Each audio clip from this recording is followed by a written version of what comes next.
जी नमस्ते, मेरा नाम है प्रतीक बैरागी। स्वागत है आपके अपने YouTube चैनल CS 360 में। आप और मैं मिलकर तैयारी कर रहे हैं राजस्थान कंप्यूटर अप्रेंटिसशिप भर्ती परीक्षा 2026 की, जो कि हमें अगस्त माह में देखने को मिल सकती है। हम अभी तक तैयारी कर रहे हैं टेक्निकल पेपर में OS ऑपरेटिंग सिस्टम सब्जेक्ट की, जो कि आपको काफी अच्छे नंबर देकर जाता है और काफी अच्छे क्वेश्चन से पुट किए जाते हैं। उसका एक बहुत महत्वपूर्ण टॉपिक हमने स्टार्ट किया है, जो कि है सीपीयू शेड्यूलिंग। सीपीयू शेड्यूलिंग के अंदर दो तरह की सीपीयू शेड्यूलिंग होती है, प्रिमिटिव एंड नॉन प्रिमिटिव। हम जो उसके एग्जांपल्स होते हैं, जैसे हमने अभी तक पढ़े first come first serve, shortest job first, इसके हमने प्रिमिटिव और नॉन प्रिमिटिव दोनों पढ़ लिए। आज हम पढ़ने वाले हैं राउंड रॉबिन। ये भी एक महत्वपूर्ण और काफी अच्छे नंबर देकर जाने वाली एक शेड्यूलिंग एल्गोरिथम है, जिसको हम प्रीएम्प्टिव और नॉन प्रीएम्प्टिव दोनों एग्जांपल से हम समझेंगे। एक्चुअली जो इसमें आप ये भी जानेंगे कि प्रीएम्प्टिव होती है या नहीं होती। बहुत सी बार एक ट्रिकी क्वेश्चन भी पूछ ले जाता है कि निम्न में से कौन सी प्रीएम्प्टिव एल्गोरिथम है या नहीं है, तो उसमें राउंड रॉबिन एक इंपॉर्टेंट ऑप्शन उसमें होता है।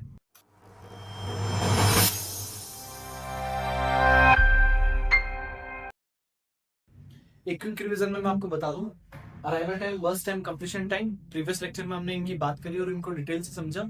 आप वो लेक्चर जाके प्लेलिस्ट में चेक कर सकते हैं। अराइवल टाइम बेसिकली जब प्रोसेस सीपीयू में एग्जीक्यूट होने के लिए अराइव होती है, उस टाइम को हम अराइवल टाइम बोलते हैं। बर्स्ट टाइम जितना टाइम उस प्रोसेस को एग्जीक्यूट होने में, कंप्लीट होने में लगता है, उसको हम बोलते हैं अराइवल टाइम, बर्स्ट टाइम। और कंप्लीशन टाइम बेसिकली प्रोसेस को सीपीयू द्वारा एग्जिट किया, कितने देर में किया गया उसको एग्जीक्यूट, वो कहलाता है उसका कंप्लीशन टाइम। इनकी मदद से हम निकालते हैं टर्न अराउंड टाइम और waiting time. Turn around time basically कितना उसका कितना अराइवल था उसका और कितना उसका टाइम कंप्लीट हुआ। तो इन दोनों के बीच में जो डिफरेंस होता है वो हम निकालते हैं टर्न अराउंड टाइम से। Completion time minus arrival time, ये फॉर्मूला बार बार यूज आता है। फिर बात आती है वेटिंग टाइम की। वेटिंग टाइम बेसिकली बस टाइम और आपका इसका टर्न अराउंड टाइम और बस टाइम के डिफरेंस से निकाला जाता है कि बेसिकली आपने किसी प्रोसेस ने कितना वेट किया, ठीक है, वो होता है वेटिंग। आज हम बात करते हैं राउंड रॉबिन शेड्यूलिंग एल्गोरिथम। इसके नाम से भी ये काफी इंपॉर्टेंट हो जाती है, क्योंकि अभी तक जो हमने पढ़ी शॉर्टेस्ट जॉब फर्स्ट या फिर फर्स्ट कम फर्स्ट सर्व, वो इसके नाम से समझ में आ जाती थी कि क्या कहा गया है। बट राउंड रॉबिन में को भी आप नाम से रिलेट कर सकते हैं, बट ये नेम वाली एल्गोरिथम तो बहुत सी बार क्वेश्चन में इंपॉर्टेंट रोल अदा करती है। Round robin, it is called round robin because इसमें क्या किया जाता है, सर्कुलर पाथ में, मतलब कि एक के बाद एक के बाद एक क्या किया जाता है, रोटेट्स किया जाता है। किसको? सीपीयू को रोटेट किया जाता है अमॉन्ग ऑल द प्रोसेसेस। सभी प्रोसेस के लिए सीपीयू को रोटेट किया जाता है। जैसे कि एक इजी एग्जांपल मैं आपको समझाऊंगा। The primary goal of this scheduling method is to ensure that all processes are given an equal opportunity. It means क्या है कि सभी प्रोसेसेस को इक्वल अपॉर्चुनिटी मिले। ये किसका प्राइमरी गोल होता है? Round robin scheduling algorithm. It can only primitive, बहुत इंपॉर्टेंट लाइन हो जाती है, it can only be primitive. Primitive और नॉन प्रिमिटिव के एग्जांपल मैंने आपको समझाया था कि जो प्रिमिटिव होता है उसको उस प्रोसेसिंग को बीच में इंटरप्ट किया जा सकता है कि कोई प्रोसेस हो रही है तो सीपीयू उस प्रोसेस को एग्जीक्यूट कर रहा है, उसको बीच में इंटरप्ट किया जा सकता है। बट जब बात आती है नॉन प्रिमिटिव की, तो नॉन प्रिमिटिव को बीच में इंटरप्ट नहीं किया जा सकता। तो इट कैन ओनली प्रिमिटिव, मतलब इसमें हमेशा हम राउंड रॉबिन में हम क्या कर पाएंगे, इंटरप्ट कर पाएंगे। ठीक है, तो राउंड रॉबिन होती ही इसलिए है, मतलब उसका मेन ऑब्जेक्टिव ये होता है कि सभी को बराबर बराबर चांसेस मिले, ठीक है, इक्वली चांसेस मिले प्रोसेस को एग्जीक्यूट होने में। तो इसके लिए वो प्रीएम्प्टिव शेड्यूलिंग यूज करती है। तो ये तीन इंपॉर्टेंट पॉइंट हो जाते हैं। अब इसको अगर मैं इजी एग्जांपल से, डेली लाइफ के एग्जांपल से समझूं, तो ऐसा समझिए जैसे कोई टीचर है और टीचर कंटिन्यूअसली स्टूडेंट्स कुछ क्वेरी पूछ रहे हैं, तो वो क्या करता है कि सबको कह देता है कि मैं 2-2 मिनट सबको समझाऊंगा। इट मीन्स 2 मिनट में भले आपने जो टीचर ने समझाया वो समझाया नहीं समझा, वो 2 मिनट के बाद दूसरे स्टूडेंट के पास चले जाएंगे। टीचर एज ए सीपीयू और प्रोसेसेस क्या हो गई, सबको इंडिविजुअली समझाना। और अगर ऐसा, और जैसे मैं समझू कि जैसे पानी पूरी वाले भैया होता है, तो भले आपने पानी पूरी खाई हो नहीं खाई हो, आपको हर एक टाइम लिमिट के अंदर एक एक जो पूरी होती है वो मिलती रहती है। इट्स मीन वो क्या करता है, राउंड रॉबिन करता है कि सभी को इक्वली उसमें पानी पूरी मिल जाए। इट्स मीन, तो इस एल्गोरिथम में भी क्या होता है, सीपीयू इसी तरह से रोटेट करता है किसको, अपनी प्रोसेस के लिए सीपीयू को रोटेट करता है कि सबको चांसेस रोटेट करता है कि सबको, जैसे प्रोसेस 1 है, प्रोसेस 2 है, प्रोसेस 3, तो इसमें क्वांटम टाइम होता है। तो वो क्या करता है, 2 सेकंड का 2 ms का क्वांटम टाइम डिसाइड कर देता है जैसे सपोज। तो क्या करता है कि वो भले प्रोसेस कंप्लीट हो गई हो या नहीं हुई, वो सबको 2 ms का टाइम देगा। तो इससे क्या करता है, सर्कुलर प्रोसेस को एग्जीक्यूट करता है। आगे हम एग्जाम्पल से देखते हैं। First example, process with the same arrival time. दो तरह के एग्जाम्पल हम देखेंगे। एक देखेंगे सेम अराइवल टाइम, मतलब जब सारी प्रोसेस एक साथ आएगी, एक साथ कब आएंगे, इनका जैसे अराइवल टाइम कितना है, 0 माइक्रोसेकंड। इट मींस ये सारी प्रोसेस एक साथ आएंगी कब, प्रोसेस एग्जीक्यूशन के स्टार्ट होते हैं। 3 प्रोसेस दी गई, P1, P2 एंड P3। बस टाइम दिया हुआ 4 ms, 5 ms और 3 ms। एक हमें दिया हुआ है टाइम क्वांटम में दिया हुआ है 2 ms। मतलब सीपीयू कोई भी प्रोसेस जो एग्जीक्यूट करेगा वो 2 माइक्रोसेकंड के लिए कर सकेगा। उसके बाद उसको नेक्स्ट के लिए जो वेटिंग क्यू में है उसको प्रोसेस के लिए लेना पड़ेगा। जैसे हमने अभी तक के एल्गोरिथम में देखा, तो हम क्या करते हैं, गैंट चार्ट बनाएंगे। तो गैंट चार्ट बनाने के लिए हम इस तरह से डायग्राम बनाएंगे, जो भी सबका अराइवल टाइम 0 है। तो जब प्रोसेस स्टार्ट होगी तब सारे आ जाएंगे।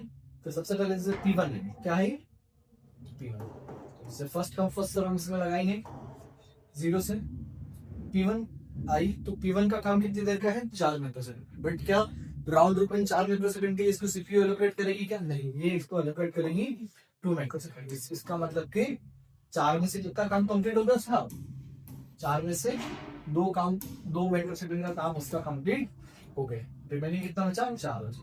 अब आई P2 का कितना काम होगा, P2 का 2 माइक्रोसेकंड काम होगा, प्रोसेसर 4 माइक्रोसेकंड तक चल जाएगा। फिर नेक्स्ट वन आई P3 आई, P3 का भी कितना काम हो जाएगा, 2 माइक्रोसेकंड का काम कंप्लीट हो जाएगा। फिर कितना रिमेनिंग कितना रहेगा, इसका 1 रिमेनिंग रहेगा, इसका कितना रिमेनिंग रहेगा 3, इसका कितना रहेगा 2। आई होप आपको यहाँ तक समझ में आया हो। फिर बात होगी P1 की वापस। तो P1 का कितना काम बचा था, 2 माइक्रोसेकंड का बचा था। इसका मतलब अब क्या होगा, अब जब एग्जीक्यूशन होगा तो 4 माइक्रोसेकंड पूरा कंप्लीट होगा। इसका तो 6 + 8 हो गया। P2 के कितना काम बचा है, 3 माइक्रोसेकंड का काम बचा है। तो 3 माइक्रोसेकंड का काम बचा है, तो ये क्या करेगा, एक और एक्सिक्यूट कर देगा। अब इसका कितना काम बचा है, इसका 1 माइक्रोसेकंड का काम बचा। P3 के लिए इतनी देर का काम बचा है, P3 के लिए 1 माइक्रोसेकंड का काम बचा है। तो इसको ये एग्जीक्यूट करेगा P3 के लिए, और यहाँ पे 10 से कितना चलेगा, क्या 11 चलेगा। 3 माइक्रोसेकंड वाला काफी आपके कंप्लीट हो जाएगा। अब कौन सी प्रोसेस बची लास्ट हमारे पास, P2। जो P2 बची, P2 का भी यहाँ पे काम फिनिश हो जाएगा। और कितना काम था, 1 माइक्रोसेकंड। तो फाइनली हमारे पास गैंट चार्ट बन के आ जाएगा। तो गैंट चार्ट की मदद से हम क्या बनाते हैं, गैंट चार्ट की मदद से हम कंप्लीशन टाइम टाइम को मैं यहाँ पे CT डिनोट कर रहा हूँ, ठीक है। अब कंप्लीशन टाइम निकालने के लिए यहाँ से हम देखेंगे P1 पीछे से देखना स्टार्ट करते हैं, पीछे से प्रोसेस है सर। P2 P3 P1 का काम कितनी देर में कंप्लीट हुआ, 80 मिनट्स। तो P1 का कंप्लीशन टाइम कितना हो गया, 8 हो गया। फिर बात आती है P2 का है 12। फिर बात आती है P3 का काम कितनी देर में हुआ, 11, ठीक है। आई होप आपको कंप्लीशन टाइम निकालने तक समझ में आया। अब हम नेक्स्ट बात करते हैं टर्न अराउंड टाइम और वेटिंग टाइम। इसकी बात करते हैं, टर्न अराउंड टाइम और waiting time. Turn around time निकालने का जो बेसिक फॉर्मूला होता है मैंने आपको बताया। टर्न अराउंड टाइम का फॉर्मूला होता है completion time minus arrival time. Turn around time निकालने का बेसिक फॉर्मूला होता है कंप्लीशन टाइम, कितनी देर में प्रोसेस कंप्लीट हुई, और अराइवल टाइम जब प्रोसेस अराइव होती है एग्जीक्यूट होने की। तो यहाँ पे देखिए अराइवल टाइम का क्या है, 0 माइक्रोसेकंड। कंप्लीशन टाइम हमने अभी गैंट चार्ट की मदद से निकाल लिया। तो यहाँ पे क्या होगा, 8 - 0 8, 12 - 0 12, 11 - 0 11। तो यहाँ पे हमारे पास टर्न अराउंड टाइम सबका आगे अब हम निकालेंगे वेटिंग टाइम। वेटिंग टाइम निकालने का क्या फॉर्मूला होता है? वेटिंग टाइम निकालने का फॉर्मूला होता है turn around time minus burst time. Waiting time का फॉर्मूला आता है जो टर्न अराउंड टाइम आपने कैलकुलेट किया उसमें से हम माइनस करेंगे किसको? Burst time. Burst time means process को एग्जीक्यूट होने में लगने वाला टोटल समय।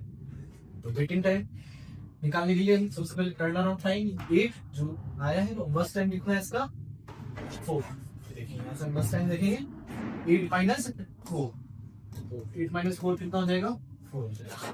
तो बात आती है 5, तो 12 माइनस 5 कितना हो जाएगा? 7।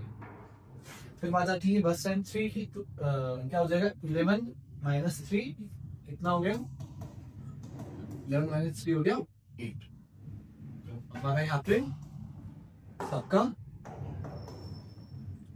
वेटिंग टाइम भी निकल कर आ गया। अब हमें एग्जाम में क्या पूछा जाता है? एग्जाम में हमें पूछा जाता है इसका एवरेज वेटिंग टाइम और एवरेज टर्न अराउंड। एग्जाम में हमें अक्सर पूछते हैं कि निम्न में से इस प्रोसेस के लिए टर्न अराउंड टाइम और वेटिंग टाइम का एवरेज क्या हो? एवरेज हम निकाल लेते हैं। तो अगर हम टर्न अराउंड टाइम का वेटिंग एवरेज देखें तो एवरेज टर्न अराउंड टाइम कितना होगा? 8 प्लस 12 प्लस 11 ऑन 3, तो कितना हो जाएगा? 20 और 11 31 डिवाइडेड बाई 3, तो कितना हो जाएगा?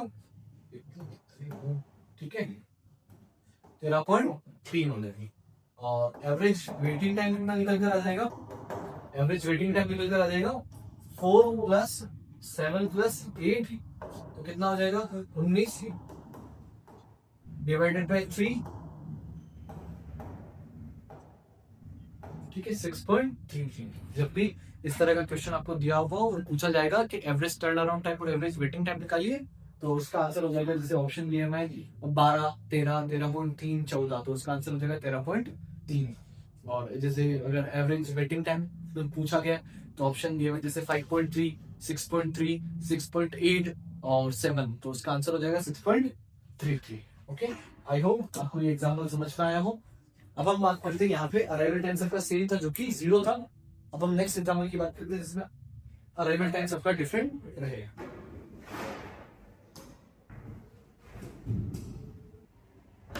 जी, तो अब तक हमने बात करी एक कैसे एग्जांपल की जिसमें अराइवल टाइम सबका सेम था। अब जो सेकंड एग्जांपल है उसमें अराइवल टाइम सबका डिफरेंस है। देखिए यहाँ पे arrival time 0 4 and 5, it means सारी प्रोसेस तीनों प्रोसेस अलग अलग टाइम पर आ रही है। पहले आई है 0 माइक्रोसेकंड पे, सेकंड आई है 4 माइक्रोसेकंड पे और थर्ड आई है 5 माइक्रोसेकंड पे। अराइवल टाइम डिफरेंस है, तो हम इसको कैसे प्रोसेस कैसे इसका गैंट चार्ट बनाएंगे, कैसे इसका completion time turn around time और वेटिंग टाइम कैलकुलेट करेंगे। देख तीन प्रोसेस है P1 P2 P3 और टाइम क्वांटम हमें दिया हुआ है 2 माइक्रोसेकंड। ठीक है, अराइवल टाइम के हिसाब से हम सबसे पहले गैंट चार्ट बना लेंगे। गैंट चार्ट हम इस तरह से बनाएंगे। गैंट चार्ट बनाने के लिए सबसे पहले जो प्रोसेस आई है आ रही होंगी, सबसे पहले कौन सी प्रोसेस आई है आप बताइए? सबसे पहले आई है P1 आई है। ठीक है, P1, अब P1 का टोटल काम कितनी देर का? 5 माइक्रोसेकंड का। पर चूंकि राउंड रॉबिन है, राउंड रॉबिन केवल 2 क्वांटम टाइम के लिए ही सीपीयू एलोकेट करेगा P1 को। तो P1 कितनी देर के एग्जीक्यूट होगी? 0 से 2 माइक्रोसेकंड के लिए एग्जीक्यूट होगी। यहाँ एग्जीक्यूट होकर ये रुक जाएगी। बट अब एक चीज और देखना लाइक कि 0 से 2 प्रोसेसर आपका कितना माइक्रोसेकंड तक है? 2। क्या 2 माइक्रोसेकंड तक कोई और प्रोसेस एग्जीक्यूट होने के लिए आई है क्या? नहीं। जो P2 और P3 है, P2 कितनी देर में आएगी? 4 माइक्रोसेकंड पे आएगी। मतलब अभी तक तो P2 और P3 रेडी क्यू में, वेटिंग क्यू में आए ही नहीं है। तो इसका मतलब अब अभी तक कौन ही है सिंगल हैंडेडली कौन ही वर्क करेगा? P1 ही वर्क करेगा। तो अगेन सीपीयू किसको एलोकेट होगा? P1 को, क्योंकि P2 और P3 तो अभी तक एग्जीक्यूट होने के लिए आए ही नहीं है। तो P1 को वापस टाइम मिला, वापस कितने सेकंड के लिए मिलेगा? 2 माइक्रोसेकंड के लिए मिलेगा, तो 4। ठीक है, अब P1 का कितना काम बचा? एक काम है। और अब एक चीज देखिए, P2 4 माइक्रोसेकंड पे अब तक P2 भी एग्जीक्यूट होने के लिए आ चुकी है। क्योंकि अपना माइक्रोसेकंड कितना पहुंच गया? 4 तक पहुंच गया। 4 पे कौन सी आ गई? P2 आ गई। अब हम किसकी बात करेंगे? P2 को एग्जीक्यूट होने के लिए टाइम लिया जाएगा। P2 कितना एग्जीक्यूट होगा? 2 माइक्रोसेकंड तक होगा, इसका काम 2 माइक्रोसेकंड नहीं था, इसका मतलब इसका काम कंप्लीट हो गया। इसके पास कितना रिमेनिंग वर्क बचा, 0। अब देखिए 6 तक हम पहुंचे, 6 का पहुंचे मतलब P3 भी एग्जीक्यूट होने के लिए आ गई। क्यों? क्योंकि इसका टाइम कितना है, 5 है। अब हम P3 रेडी क्यू पे कौन कौन है, P1 भी वेटिंग कर रहा है और P3 भी वेट कर रहा है। पर अब एक चीज हम क्या देखेंगे, P1 का काम कितना है, P1 पहले आया था, P1 का काम कितना बचा, केवल 1 बचा है। कितना बचा है, केवल 1 बचा है। यहाँ पे वापस उसको टाइम देंगे, P1 को टाइम देंगे, कितनी देर का टाइम देंगे, केवल 1 मिनट। मतलब 7 तक आया और P1 का काम भी यहाँ क्या हो गया, 0 कंप्लीट हो गया। P1 भी यहाँ पे कंप्लीट हो गई। अब कौन सी बची लास्ट, P3 बची। P3 का काम कितनी देर का है, 5 माइक्रोसेकंड का। तो ये क्या करेगा, 7 से पहले 9 तक जाएगा, फिर वापस P3 को अलग वेट करेगा, कितना जाएगा, यहाँ तक कितना काम बचा इसका, सॉरी बस टाइम 4 माइक्रोसेकंड है। तो P3 का कितना हो गया, 2 हो गया, 2 और बचेगा। तो 9 से 11 इसका होने पर यहाँ पे इसका काम 0 हो जाएगा, कुछ नहीं हो जाएगा। तो इस चार्ट के हिसाब से हम क्या बनाएंगे, इसका कंप्लीशन टाइम निकालेंगे। आई होप आपको काफी इजी इसका समझ में आया है। हम क्या निकालेंगे, कंप्लीशन टाइम। कंप्लीशन टाइम देखिए P1 का, पीछे से देखना शुरू करते हैं। P1 7, ठीक है, P1 का कितना है, 7 है। तो कंप्लीशन टाइम कितना हो गया, 7 हो गया। और अब बात करते हैं P2 की। P2 का कितना है, 6 है। P3 का 11। आई होप आपको कंप्लीशन टाइम निकालना हो। नेक्स्ट हम बात करते हैं turn around time. Turn around time किसकी मदद से निकालते हैं, completion time minus arrival time, ठीक है। कंप्लीशन टाइम कितना, 7 माइनस 0 कितना हो गया आपका, 7।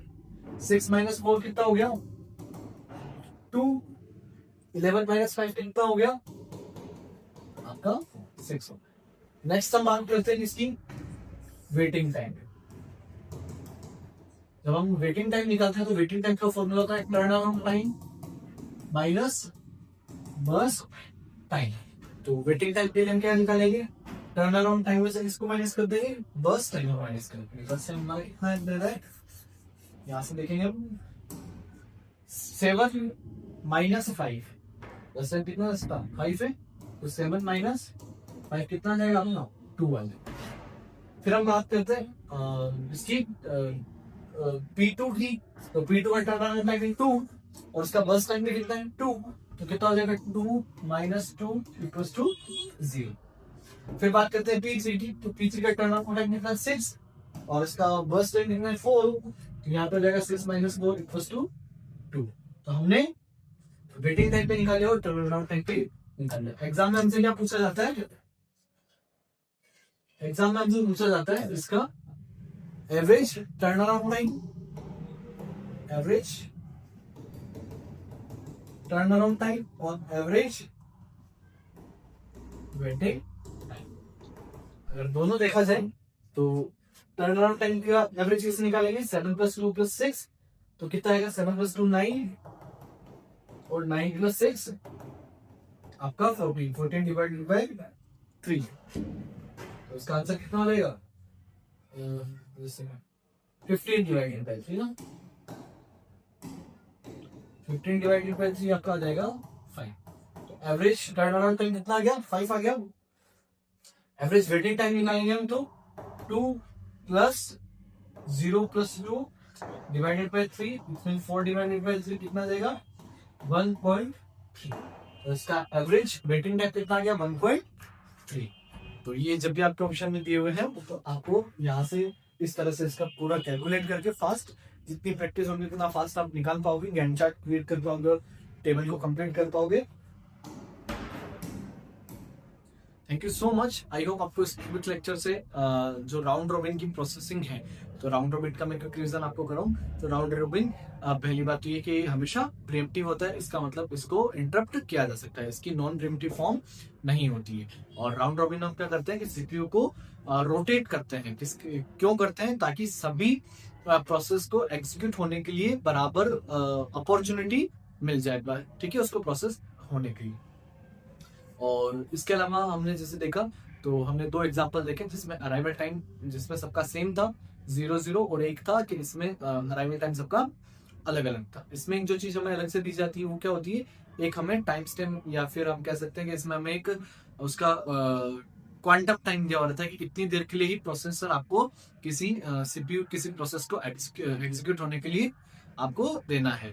ठीक है, आई होप आपको ये समझ में आया हो। उसकी आप प्रैक्टिस करिए और आगे आने वाले लेक्चर्स को भी आप फॉलो करिए और चैनल को सब्सक्राइब करिए, वीडियो को लाइक करिए। आपको जो भी सजेशन है, जिस भी तरह के डाउट्स हैं, आप कमेंट सेक्शन में जरूर बताइए और टेलीग्राम ग्रुप की लिंक आपको वीडियो के डिस्क्रिप्शन में दी गई है, तो वहां से आप टेलीग्राम ग्रुप ज्वाइन कर लीजिए और जो भी आपका लेटेस्ट अपडेट्स होंगी वो उस ग्रुप में आपको भेज दी जाएगी। Thank you so much.